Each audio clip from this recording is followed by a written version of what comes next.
Mr. Chair, pag pupunta ka sa mga buildings, sa mga mall, pare-pareho yung brand. Kumbaga, iisang brand lang ng fire extinguisher ang nakalagay sa lahat ng business establishments. That should raise a red flag. So are you doing some inspections? Pupunta ka sa lahat ng mga condo units, sa lahat ng mga malalaking business establishments.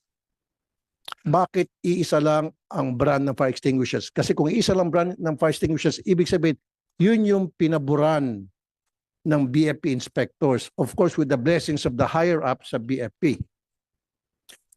Mr. Chair, we continue doing the monitoring on these anomalies and practices. But what we did for this time is to inform the public that the BFP is not into recommending any kind and any brand of fire extinguisher as well as the expiration, because it's not the duty of the Bureau of Fire to recommend. We are not into business and to tell the establishment owners that there's a need for you to refill or to recondition in a yearly basis, because it's very clear under NFA standard that the fire extinguisher has no expiration, but rather for the establishment owner and their safety officer to ensure that it is operationally ready.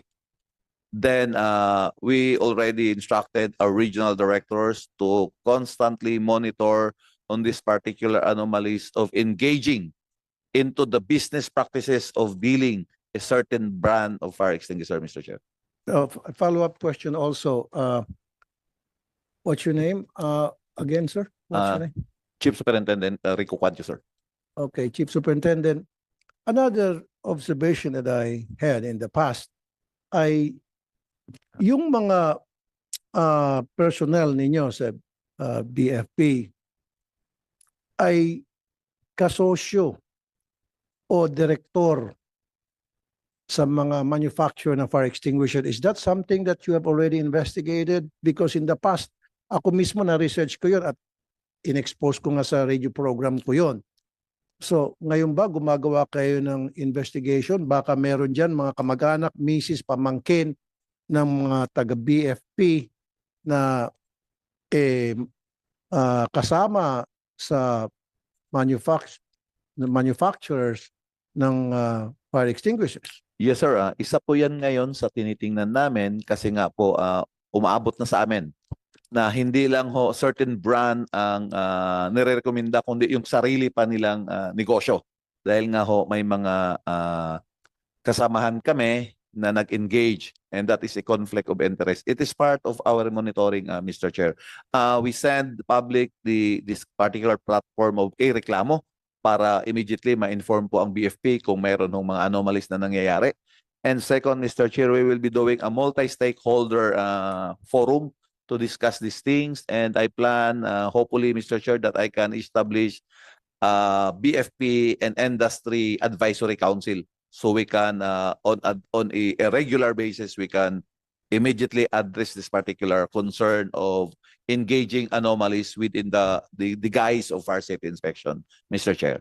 Si Mr. Chair, ang modus operandi, ito mga taga-BFP, kapag hindi bumili ng fire extinguisher doon sa nirekomenda nila o pag-aari ng mga kasamahan nila, iniipit yung permit.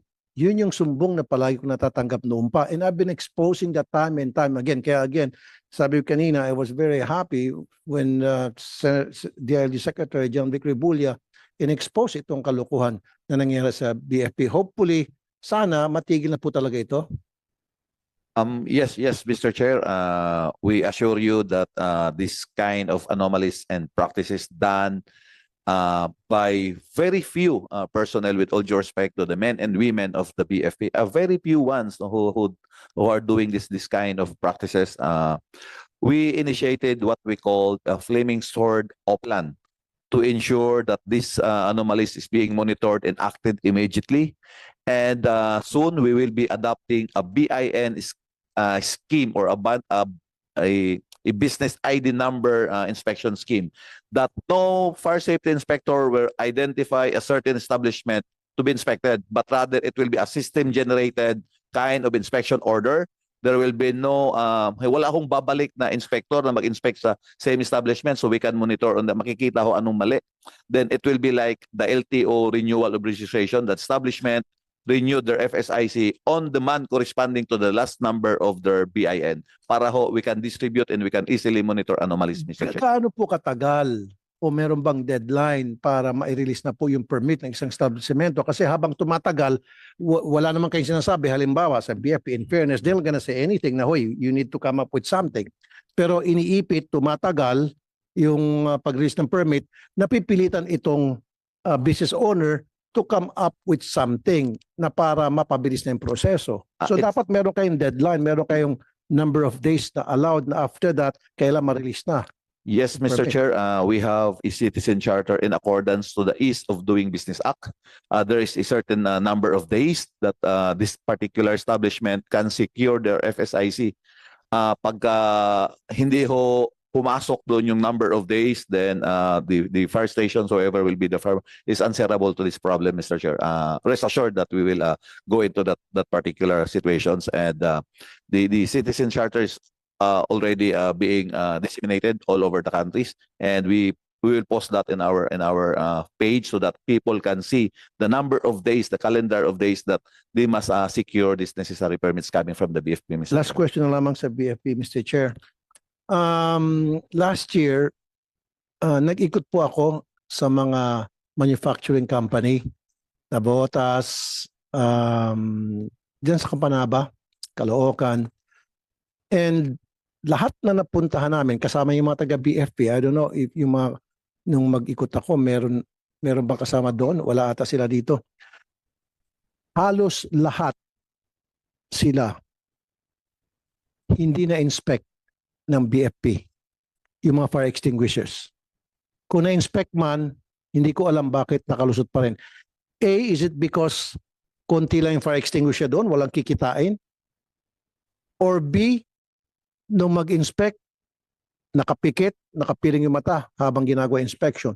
Because when I was there, nakita ko mismo yung taga-BFP inspector na kasama ko nagsabi, Senator, expired na ito. Senator, dapat hindi ganito ang pagkapwesto ng fire extinguisher.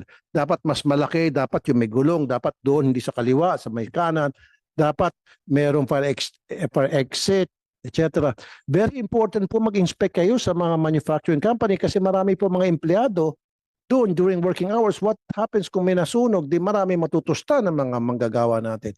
And yet, hindi niyo po in-inspection, siguro dahil kukunti lang ang kikitain those fire extinguishers, or kung hindi man, like I said earlier, nakapiling ang mata dahil meron ng envelope. I'm sorry for the word, sir. Yes, sir. As stated earlier, we will be adopting what we call the BIN. Wala hong maiiwan ng establishment at ma-inspect ko sila on the right calendar days because of this business ID number. The last digit of their number will represent the month. We counted already and calculate number of establishment versus the calendar days for inspection. Rest assured that we will look into this matter. I was the ground commander of the Kentex Fire, and I don't want the same thing to happen again. So we recognize your observation, Mr. Chair, and we look into this particular matter to ensure that all establishments prior to their operation, especially those establishments operating a very hazardous situations, will be inspected and properly addressed. Yung pong mga provincial buses na required magkaroon ng fire extinguishers, kasama dyan ba sa jurisdiction ninyo na i-inspect yun? Yes, Mr. Chair. We already have an initial coordination with the OTS, with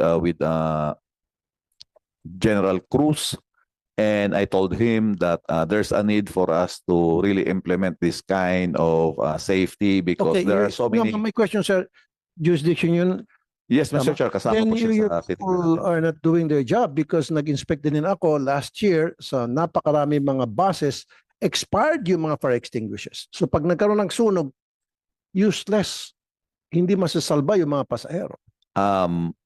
There will be a thorough coordinations with the OTS, Mr. Chair, and we will address this matter. Ganon din po sa mga barko. Expired yung mga fire extinguishers ang iba.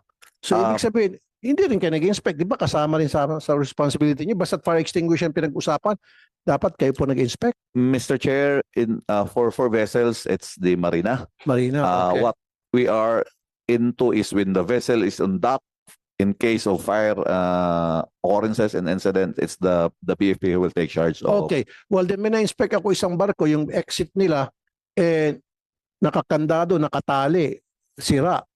Oh, dapat nasa full sa inspection. Sabi ko nga dun sa kapitan ng barko, paano kung nagkasunog o malulubog ng barko, hindi makatakas yung mga pasahero dahil serado yung pinto, yung fire exit nila. Mr. Chair, it is within the Marina Authority for vessels. It's not part of Okay. the mandated functions of the do some BFP, but coordination with coordinations is Marina. being, we will observe the coordination with the Marina, Mr. Chair. So lastly, mag-inspect po kayo sa mga factories, ano po? Yes, Dahil Mr. marami tayong mga gagawa dyan every day by the hundreds, they're working there.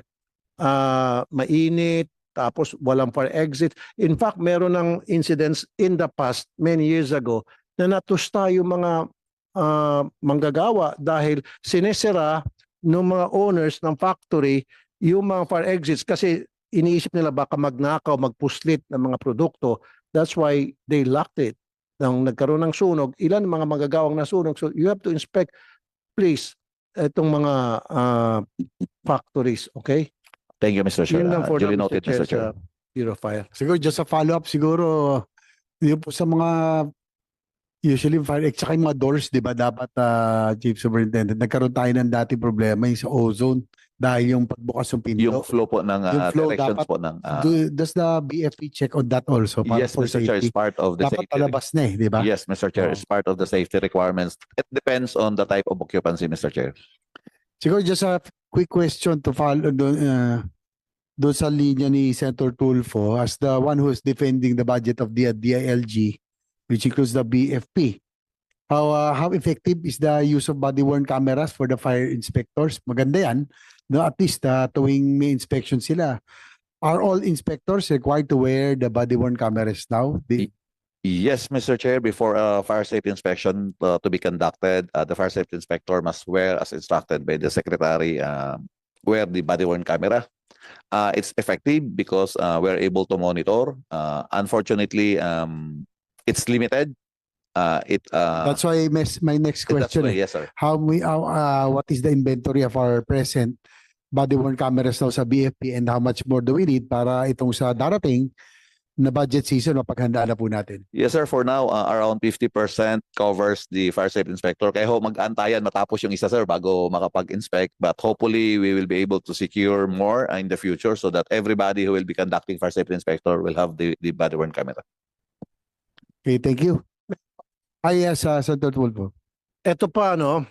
Ito ay talamak na reklamo. In fact, I have a friend, I'm not gonna mention her name, na kapag may nasusunugan, kadalasan, ninanakawan yung nasunugan. At sino po yung nagnanakaw? Taga Bureau of Fire. Alam niyo po yun, ano? I'm sure you cannot deny that. So anong steps ang ginagawa ninyo para maiwasan na po yung nasunugan ka na nga, tapos inaasahan mo yung Bureau of Fire magsisave nung mga properties mo, yung pala nanakawin ng mga taga Bureau of Fire, ng mga bombero mismo. Mr. Chair, part of our fire ground management now is for the ground commander and the safety officer to look and check all responders in the BFP of possible looting. We call it looting, Mr. Chair. It's the thing of the past already, Mr. Chair. And No sir, it's still happening. that is why, Mr. Chair, na matagal na hong nangyayari, na hanggang ngayon nangyayari pa rin siya. Kaya ho, Mr. Chair, ginagawa ho namin yung fire ground management supervisions of our ground commanders. But it's not only about BFP. We will include those who board the other fire trucks coming from our auxiliaries. There was an incident in one of the mall in near Balintawak that there was a looting incident, and with this FAS, we called it a fire auxiliary service that we will establish within our bureau to make sure that all these auxiliaries will be counted properly.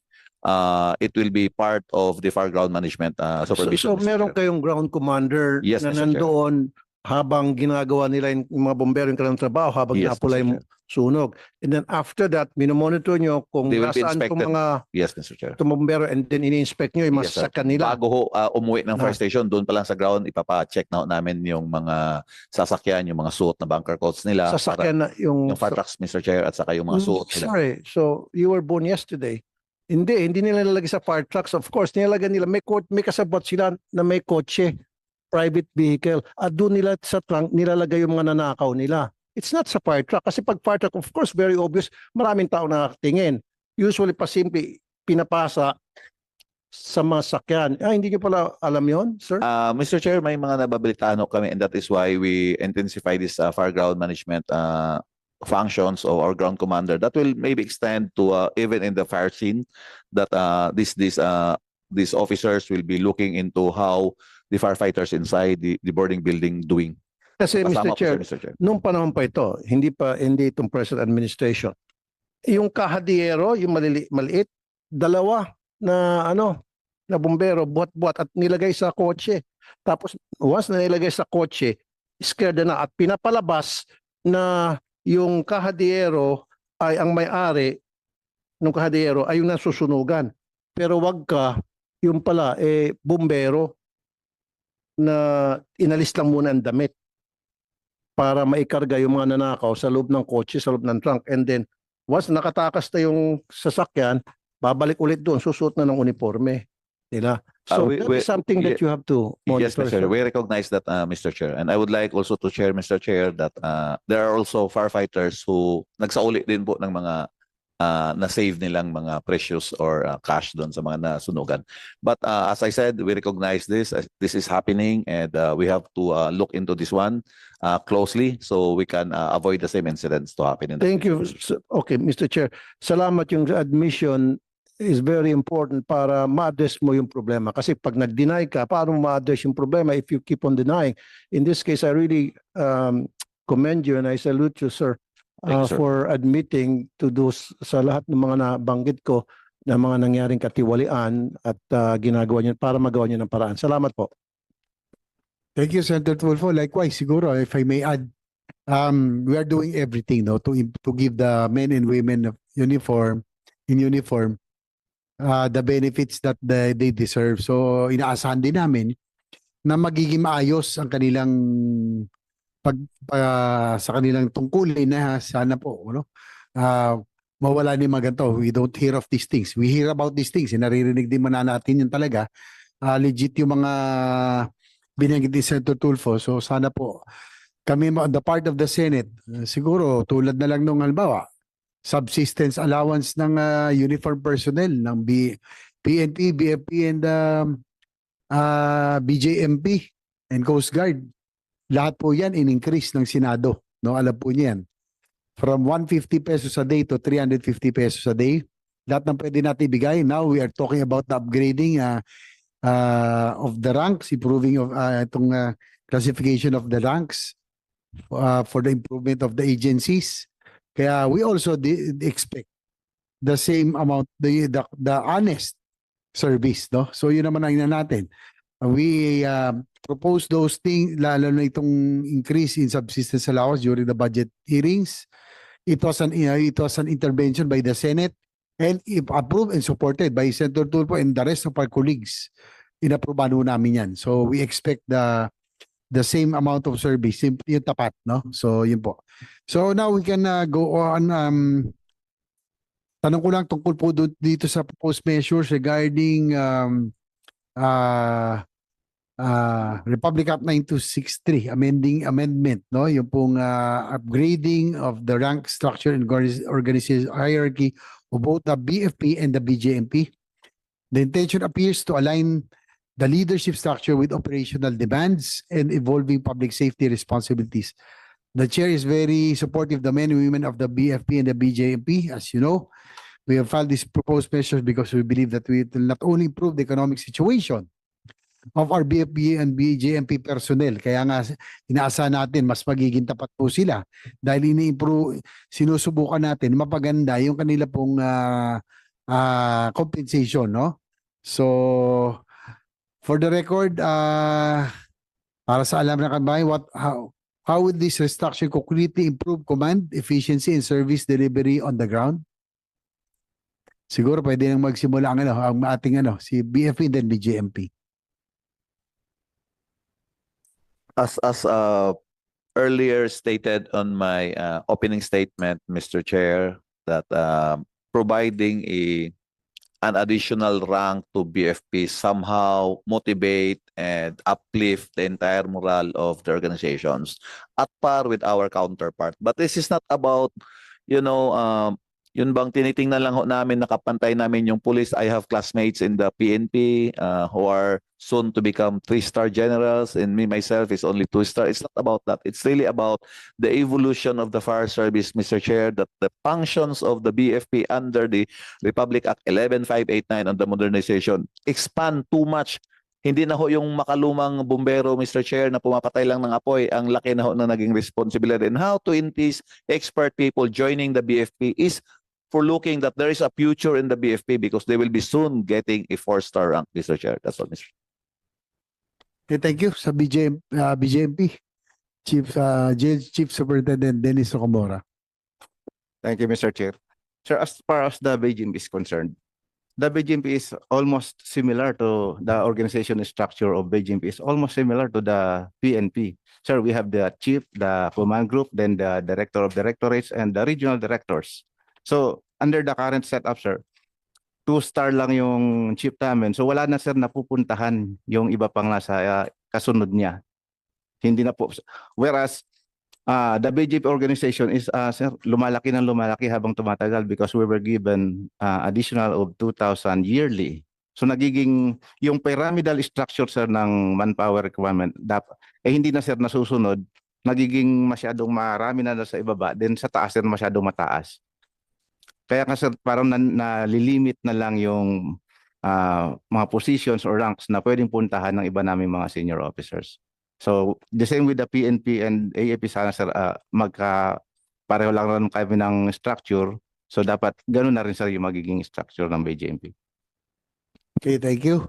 So how will the proposed hierarchy improve crisis response? Pag-improve naman, no? Jail management and fire operations nationwide. Mr. Chair, meron ako Go few ahead, questions sa Senator Tulfo. BJMP and so that I can go and Go ahead. another. And then we will go to after Senator Tulfo's questioning, we'll go back to DBM quickly for their position. No, naka-zoom na yung pong ating pong representative sa DBM. Yes, Senator Tulfo. A couple of months ago, may pumunta sa aking PDL na na-release na. After he was released, galing siya sa Suong City Jail sa Lapu-Lapu, Cebu. Tama? That's under BGMP? Yes, sir. Correct, sir. Alam ko kapag ikaw ay convicted siya, alam ko pag sa mga city jail ninyo, 1 to ilang years lang dapat? 1 to 3 years. Up to 3 years. But he was detained for 14 years. Ano nangyari doon? Yes, sir. Sir, there were instances wherein the PDL has multiple cases. Say, for example, in this one particular case, he is already convicted and sentenced to suffer 3 years, but he has other pending cases that is Okay. still undergoing litigation in the local court. Okay, sige. That's na why tayo he's dyan. not transferred to Bucor. Now, nung pumasok siya, he was just an ordinary guy. When he came out, he became a millionaire. So, ang question ko, pinapayagan nyo na magnegosyo ang isang PDL, wantusawa, wala kayong ginagawang regulation, wala kayong ginagawang monitoring. Otherwise, hindi naging milyonaryo to. Of course, syempre, kaya naging milyonaryo to, meron ding naging milyonaryo yung taga BGMP. Kung may biyaya sa labas, may biyaya din sa loob. Yes. Kaya lang, BGMP personnel.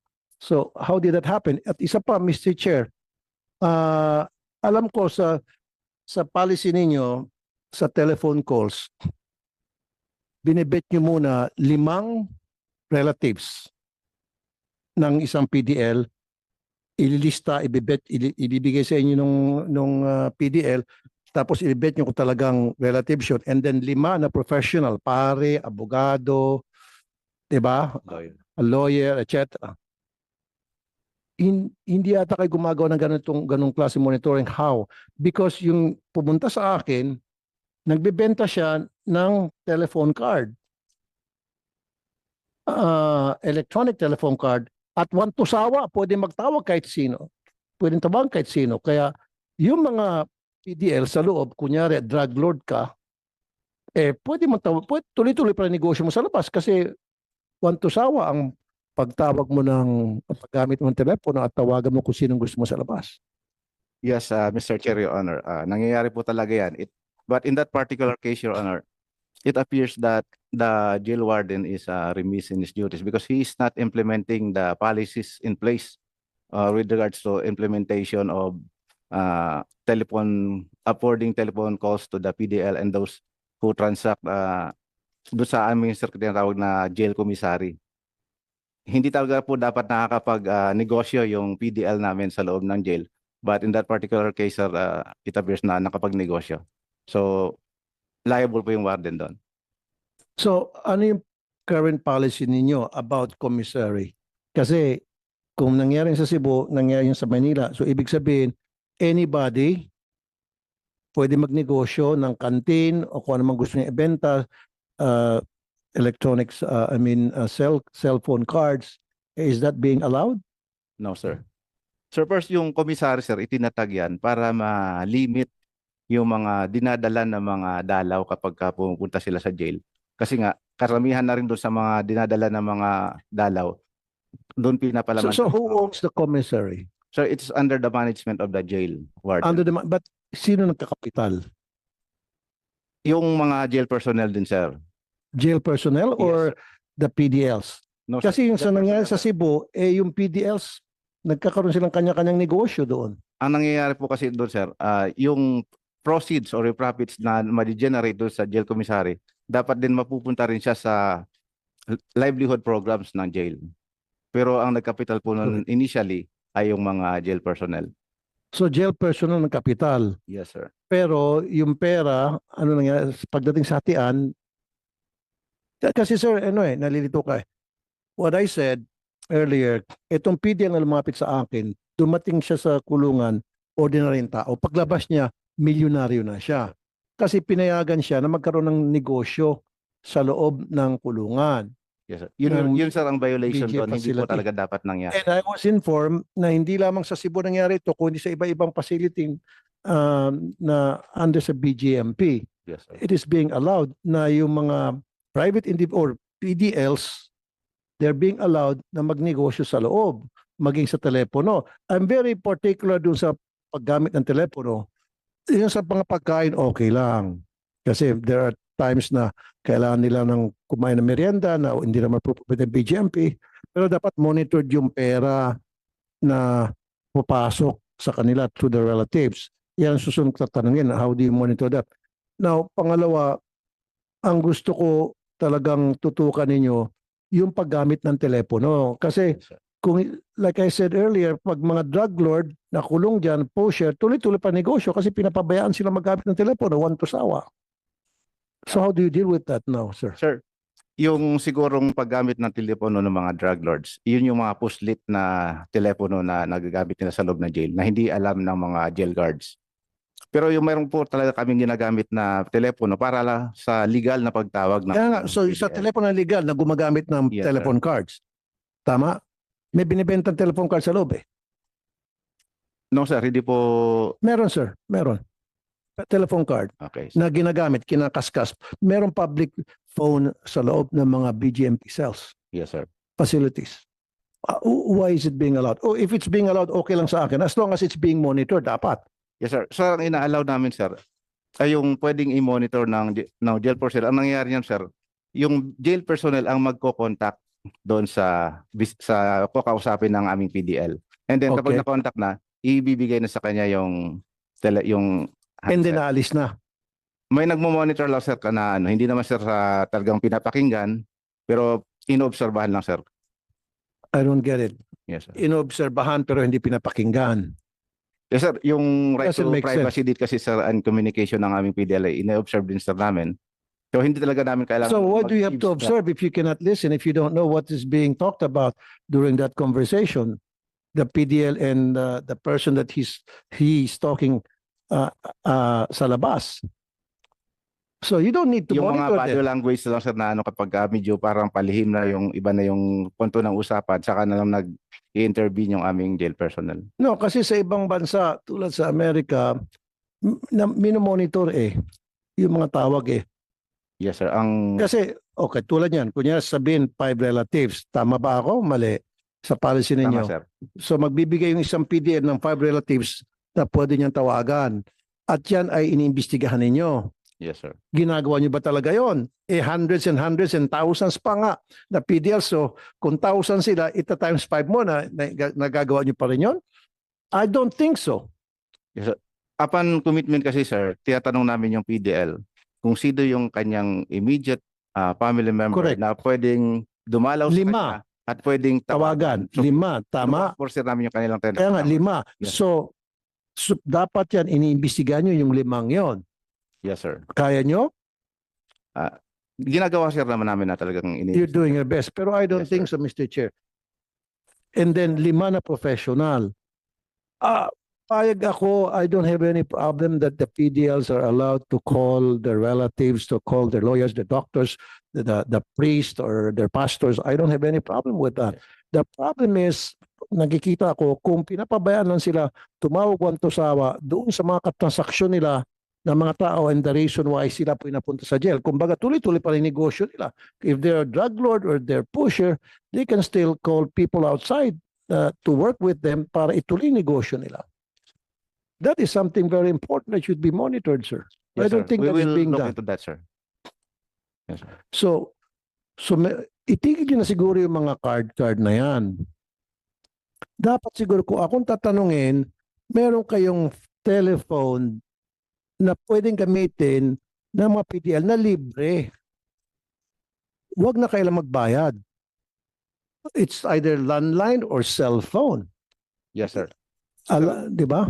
Sir, libre po talaga yung pagtatawag na ating mga PDL. So yung Libre. gumagamit po ng card, Bakit may mga ayan po sir, cellphone? we will look into that sir. Telephone That is a card. violation na sir ng policy namin.